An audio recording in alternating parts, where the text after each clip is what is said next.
just want to go ahead and thank the Periodic Paralysis Association for giving me this opportunity. You guys have been super welcoming and sweet, so I've really appreciated that. And for those of you this is kind of your first medical conference or first PPA conference, I'm so glad you're here. You're definitely in a great spot to really learn a lot of new information and also meet other people that struggle with similar things that you do. I find having community is super, super helpful. All right, so I'm going to start off with a question, so I hope people are ready to talk. What does food mean to you?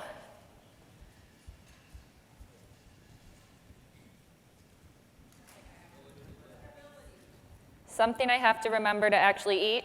Okay. Stability, fuel, I love it. Taste, yes. Delicious. Yeah. What'd you say? Community, yeah, that social aspect for sure. Stops me from being hangry. Solves hangriness, absolutely. All right, so it would help if I click the button here. Hold on, everyone. There we go. So here's our little roadmap for today. I'm going to tell you a little bit more about myself and then dive right into hypo and hyperperiodic paralysis and their nutrition implications, and finish off with Andersen-Tawil syndrome, and then end with some questions. So I wanted to start by telling you a little bit about my personal nutrition philosophy, because many dietitians and even different healthcare professionals think of food very differently, but for me, I think about it as something that really feeds your mind, body, and soul. I find eating as an act of self-care and a way of taking care of yourself. I use a health at every size approach, meaning that I believe everyone, no matter your body size or ability status, is worthy of having adequate access to medical care. I incorporate principles of intuitive eating in my work. I think nutrition's super individualized. And I always encourage people to eat as what feels best for your body, right? And that's gonna look so different from person to person, and not just folks with chronic illnesses, but people in general, right?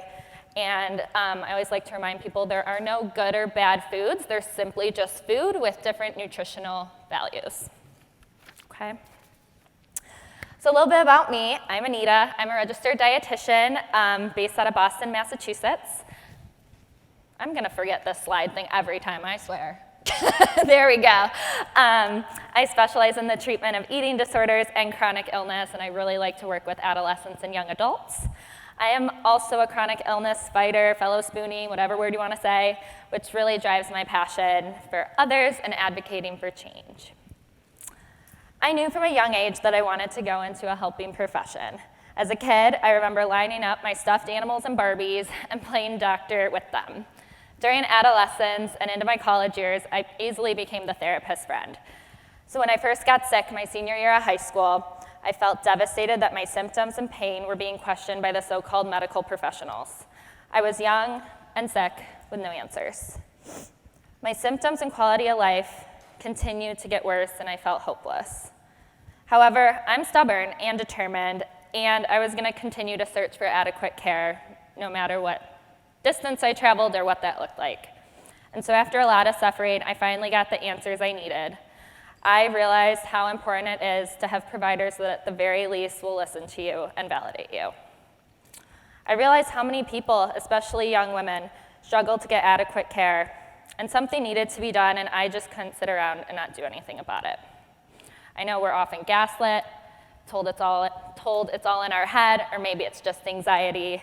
I'm sure many of you have had that experience as well. I've always loved food. I am a foodie, so when I took my first nutrition class and realized the big role food plays in managing different illnesses, I was hooked.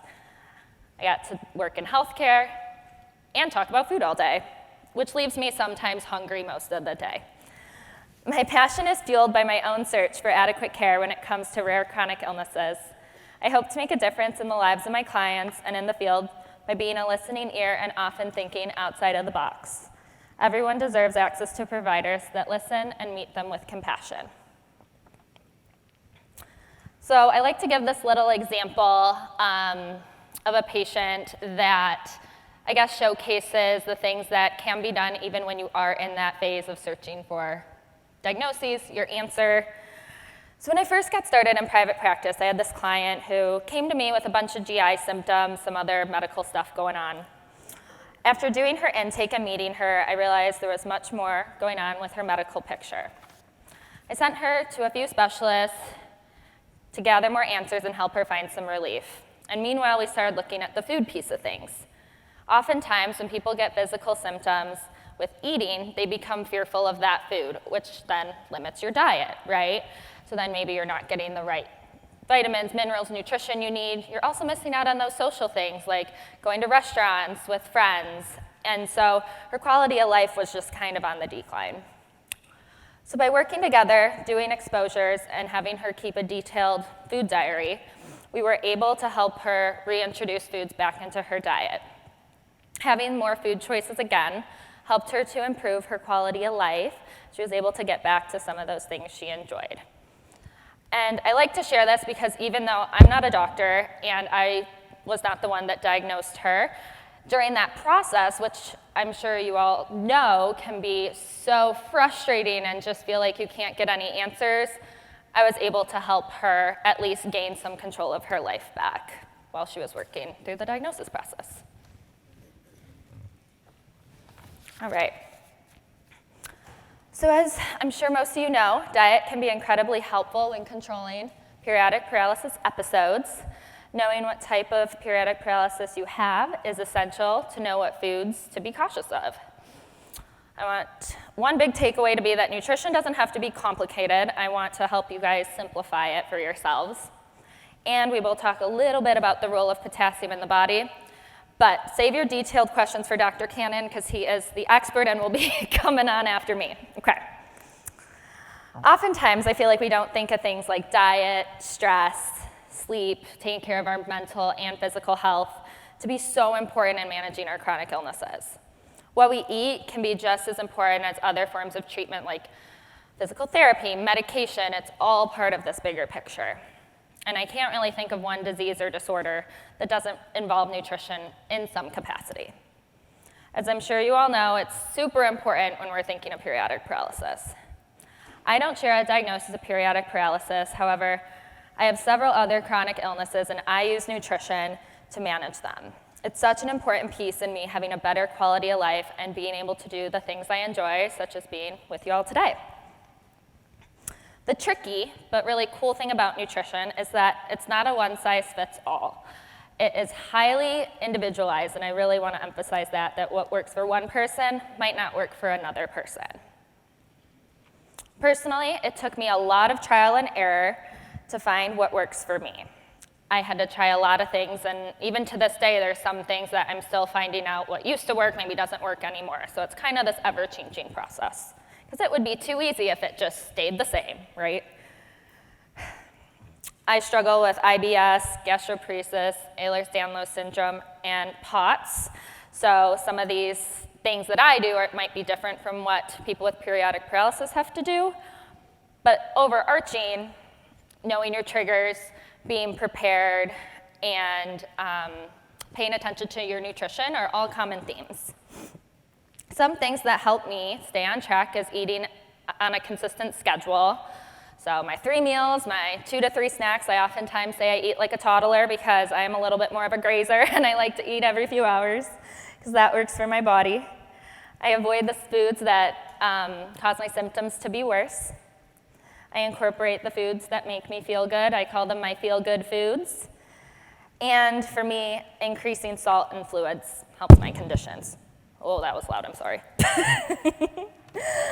I always try to plan ahead if I'm not gonna be home, so I always have a snack on me, just in case, I need something because I've been stuck in too many situations where then I get hangry and things aren't going so hot, so always carry a snack. You don't need to overcomplicate nutrition. Unless recommended by your doctor, diets found on the internet or anything that sounds too good to be true probably is. Nutrition really comes down to knowing your triggers and building a balanced plate. Some combination of carbs, protein, fats, and plants is what I say, is just what you need, and of course your dessert sometimes. When making these changes, remember to start small and be consistent. Potassium plays a role in maintaining fluid levels outside of our cells and is important for muscle contraction, among other bodily functions. And I will leave it there for now until Dr. Cannon's speech. All right, so we're going to talk about hypokalemic periodic paralysis.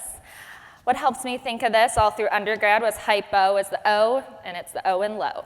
So, triggered by episodes of low potassium. Common triggers for symptoms are carbohydrates, and we're going to get into simple and complex. Salt, eating a large meal, strenuous exercise, and temperature extremes. All right, I have another question for you guys, and you can just shout them out. What are examples of carbohydrates? Bread, noodles, sugar, pasta, donuts, fruit, rice. All right, so you guys know this stuff. I don't know why I'm here. All those things, really anything that's made of flour, potatoes, fruit has carbs, so a lot of things, and I can talk more about that later. So why do we need carbs? Carbs are really important. Carbs are broken down into glucose, which is the body and brain's main source of energy. They provide us with fiber to help our digestive system and also help to regulate our blood sugar so we don't experience crashes. Oftentimes when we're hungry, I'm sure you notice that you usually are craving carbs, right? I don't know if there's anyone here that when you're hungry, you're craving a kale salad, because that's on me. Right? We usually want a granola bar, some chocolate, something carby, right? Because our body knows that's going to give us energy. Our body's really smart like that. Some foods that are high in salt. Anyone know? Have some ideas. Potato chips, pickles, olives, cheese. Anything canned. Lunch meat, fast food. Yep. Those are some main ones. Yep, you got it. All right, so similar to potassium, we need salt to help maintain normal fluid levels in the body, and it also plays a role in contracting and relaxing our muscles.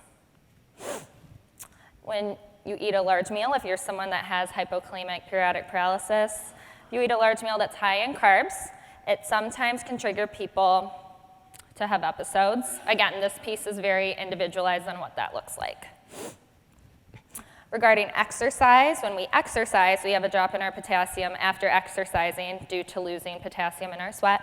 So it's super important to have a pre-workout snack and fluids, and same thing after, just so you're replenishing your body.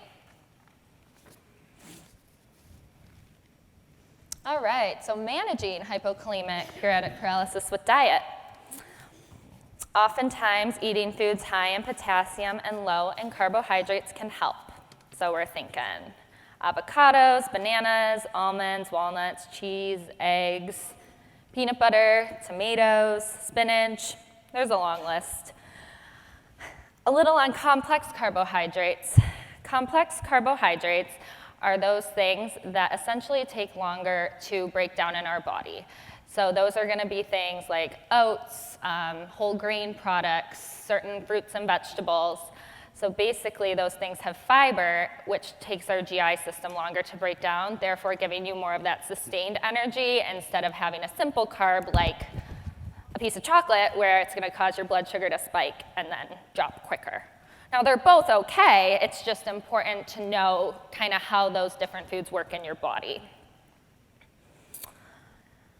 Having a more balanced plate, including more complex carbs, can help, and we will talk about that.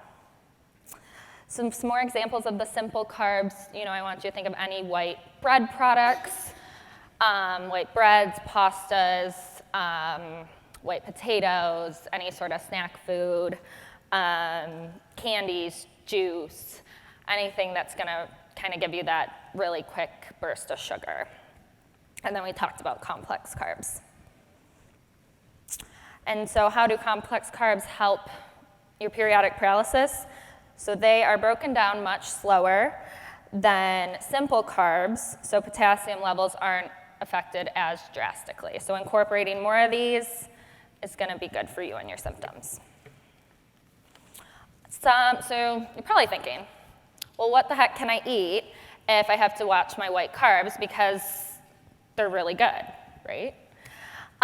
So some options that I think can be some good substitutes would be some protein bars. You know, those can make really good on-the-go snacks if you're paying attention to the carb amount on those. Veggies with dip can be good. Getting those crackers that are like made out of nuts, like the nut thins, and having some cheese with those make a good snack. Berries, any sugar-free product. Again, so just kind of figuring out the balance of the different products that's going to work for you. Okay, here's where I might make you hungry. So here you can see 3 different meal items and how I kind of made them a little more hypokalemic friendly. So in that first picture, you see the bowl of buttered noodles. And so you can still enjoy pasta, just maybe consider using a whole wheat noodle, adding some protein to your plate, and a vegetable. So by building a balanced plate, it's not going to affect your blood sugar as greatly as if you were just having the pasta. Same thing with the burger, taking that burger and swapping it for a burger on a whole wheat bun with some sweet potato fries. And then with the breakfast, scrambled eggs with white toast, maybe swapping it for some scrambled eggs with some veggies or cheese in it too, and some whole grain bread.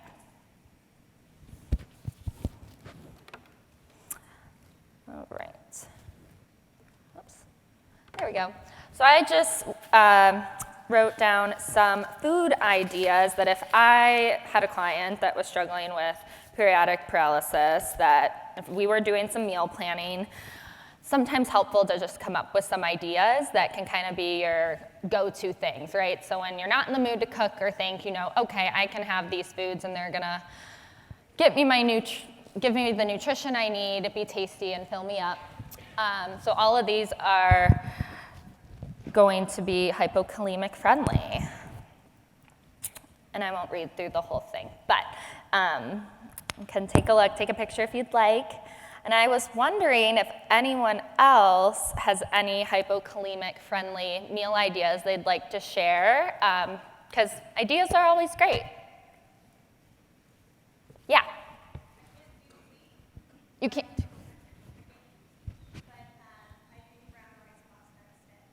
All right, so using brown rice pasta. Got it, yep, getting that complex carb there. Great. Oh, yes. Yeah, so I would not use the low sodium marinara sauce because that has too much sugar in it. Okay. I would use butter and olive oil instead. Okay. If that works for you, then yeah, I think that's great. I think, again, it's really going to depend from person to person. Just like what you just touched, the biggest thing is finding the right balance for us. Exactly. Just like I mentioned earlier with the sodium, it's some people can touch it, some people cannot. Mm-hmm.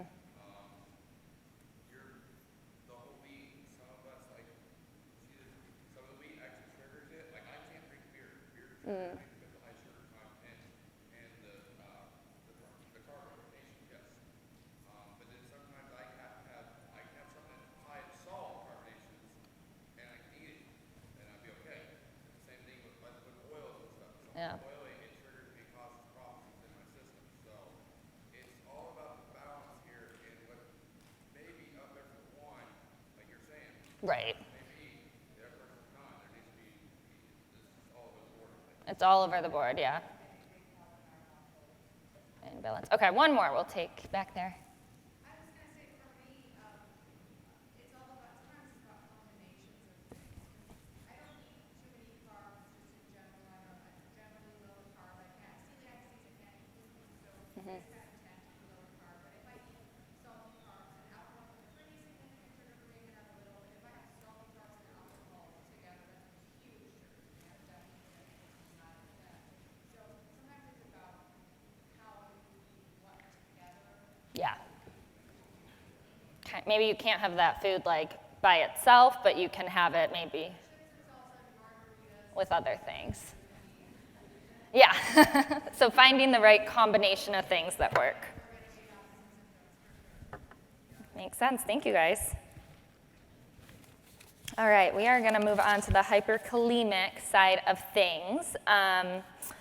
So that is triggered by excess potassium levels in the blood. Some triggers for symptoms are eating foods high in potassium, obviously, skipping meals, following strenuous exercise, stress, fatigue, cold temperatures. All right, so can someone share with me what foods are high in potassium? Avocado, tomatoes, mushrooms, sweet potatoes, bananas, watermelon, apricots, oranges, honeydew melon, tomatoes, potatoes, both, I guess, okay. Broccoli and cauliflower, raisins, coconut water, ooh, I didn't think of that one, that's a good one. All right, I think you guys really nailed that list. Okay.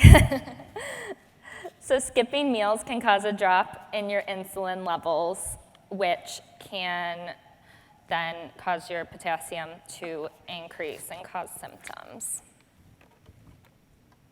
So I think you guys pretty much nailed my list. So these are foods that are going to be highest in potassium, obviously super individualized. What works for one might not work for another. Maybe you have to combine these foods with certain things in order for them to work for your body. So I think there's not a set amount of how much people can have, so avoiding or limiting these things depending on how they personally affect you. Incorporating more low potassium foods helps, and avoiding skipping meals, so carrying a snack, keep one in your bag, your car, your purse, whatever, can be helpful.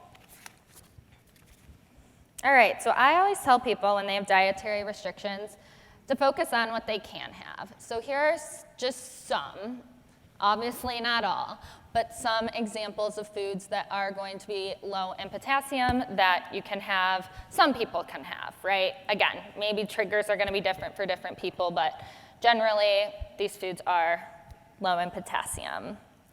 And also always wanna be mindful of portions. Again, maybe you can handle half of something, but a whole of something might trigger your symptoms. The white carbs, different sorts of milk alternatives. If dairy, the potassium in dairy triggers you, and then here are some fruits and vegetables that are going to be lower as well.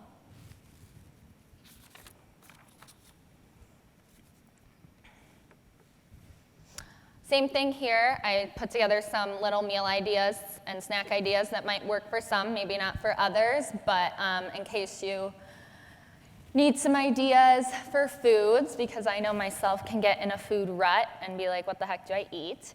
And maybe swapping some things out here if you do see something that triggers you, but what I kind of want to point out is just incorporating a balance, right? So having a carb, protein, fat with each meal to make sure you're getting the full nutritional balance there.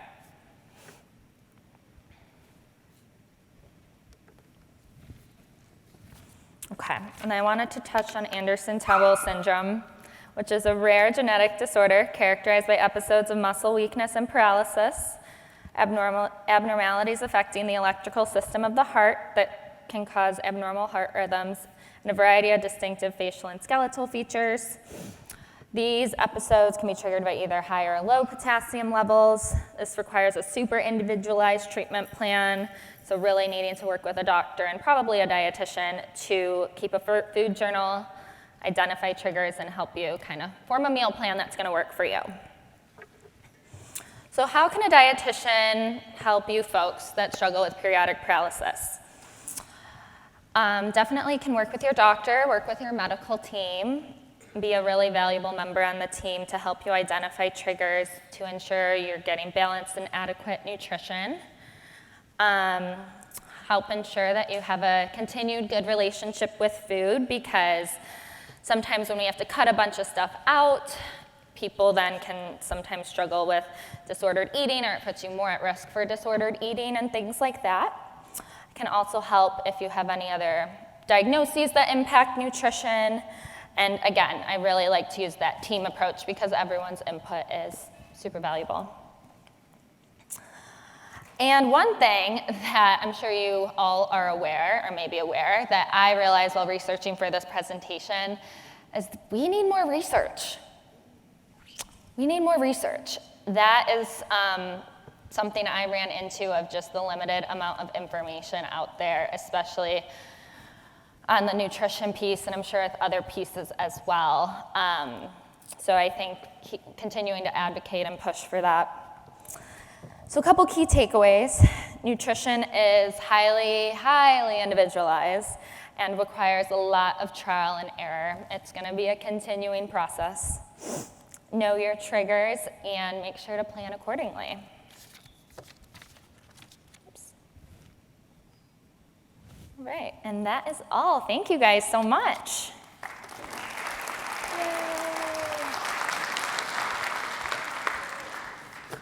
Okay, thank you so much. All right, so we'll be glad to take questions from the audience. You're welcome to come up or send them up. They're already starting to arrive. And for the folks that are on Zoom, and just to let you know, we are aware of the problem with the chat feature. Thanks for letting us know. We can't fix it without stopping the live stream, so we'll do that at the lunch break. And so this afternoon session and following will be set to go. All right, so here's a question for you. Ready? Ready. Like some others with hypokalemic periodic paralysis, my daughter and I have troubles with possible gastroparesis after eating. Do you know how to prevent the distended belly, early full feeling, etc.? Yeah, this is a great question. So managing, I just want to make sure I get this right, managing kind of gastroparesis with the dietary modifications with hypo? Yeah. So I'm happy also to chat with you more afterwards, because I could talk a lot about gastroparesis.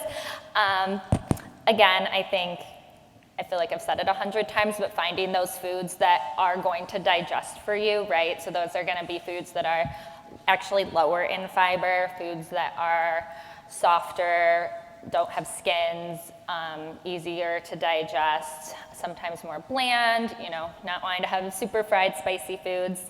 More small frequent meals can really help. So you're putting less in your stomach at a time, right? And that can also help with the bloating. And I think also doing things like if you can walk after eating meals, sometimes using a hot compress can help. And really limiting your fluid intake during the meal, because fluids fill us up, right? So trying to maybe get your fluids in between meals, but I'm happy to chat more after too, okay? Okay, thank you. The next question, will you please expand on the alcohol avoidance for hypo? On the alcohol components for hypo. I'm going to defer that question to Dr. Cannon, because I think he can explain the science behind that a little bit more than I can. So we'll save it.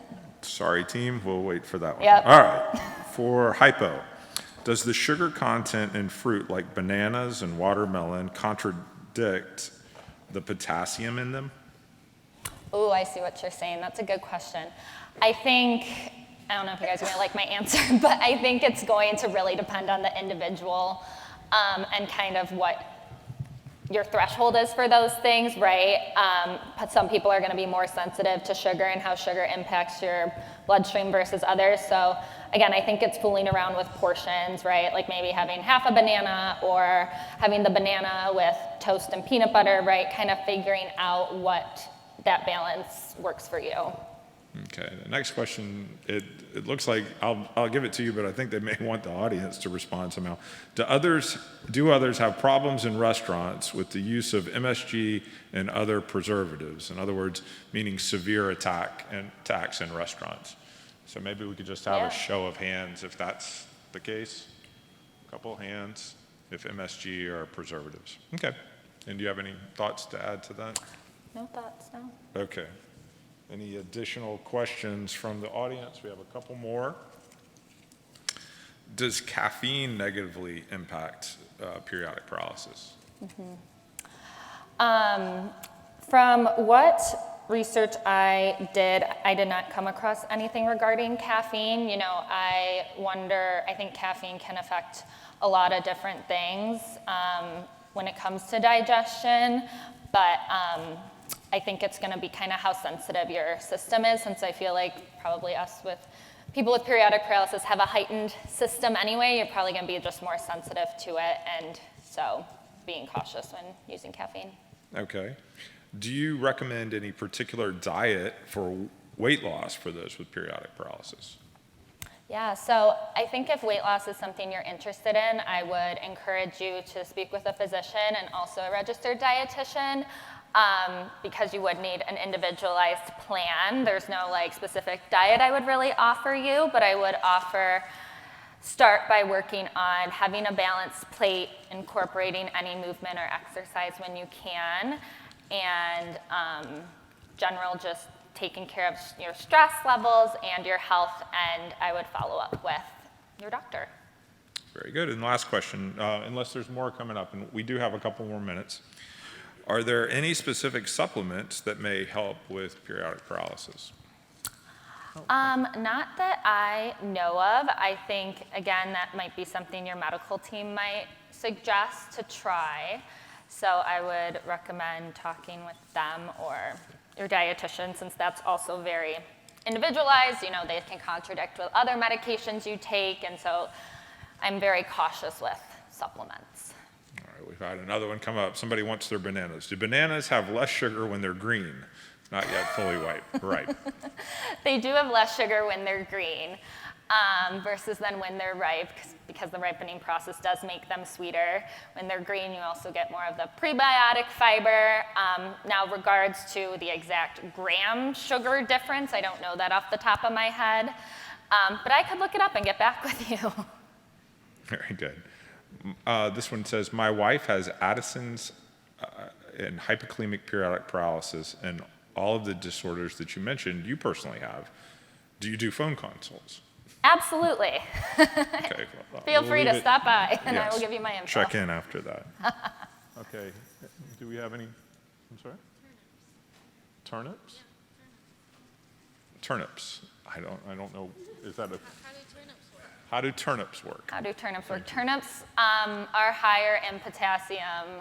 They are 500 milligrams per 1 cup, and the only reason why I know that is because we were served turnips at dinner last night, and we were all curious. Oh, thank you very much. Okay, do you have suggestions for digestive enzymes? For digestive enzymes, there are a few that I do like on Amazon. I think a good digestive enzyme is going to have glutamine, and you also want to have a complex, if you read the bottle, that's going to help you digest carbs, proteins, and fats. But if you want specific recommendations, I'm happy to speak with you after. Okay, and then back to the weight loss question. Okay. Do the new diabetic meds, such as, I don't know the first pronunciation, Mounjaro and Ozempic, Mounjaro, Ozempic, Wegovy. affect periodic paralysis negatively? Do we know? Do we know? I have a feeling we don't know how that affects, because the use of Wegovy, Ozempic, and those sorts of diabetes weight loss drugs, they've been around a long time for use for treating diabetes, newer usage for helping with weight loss, and so we are actually just recently finding out that people that use Wegovy, Ozempic, those sorts of things, are actually developing gastroparesis and motility issues. So I can't imagine it does good things for periodic paralysis, but I really doubt we have research on it yet because it is so new. Okay, and any final questions? Well, if not, we say thank you, Anita, for coming out and giving us such a good talk. Thank you, guys. If you would like to know more about periodic paralysis, visit periodicparalysis.org. And if you enjoyed this video and want more, hit that like button, subscribe to our channel, and hit that bell so you don't miss any future videos. It really does help spread the word. You can view other videos about periodic paralysis by clicking the thumbnails to the right. If you have questions, just leave a comment below or reach out to us on social media. We'd love to hear from you.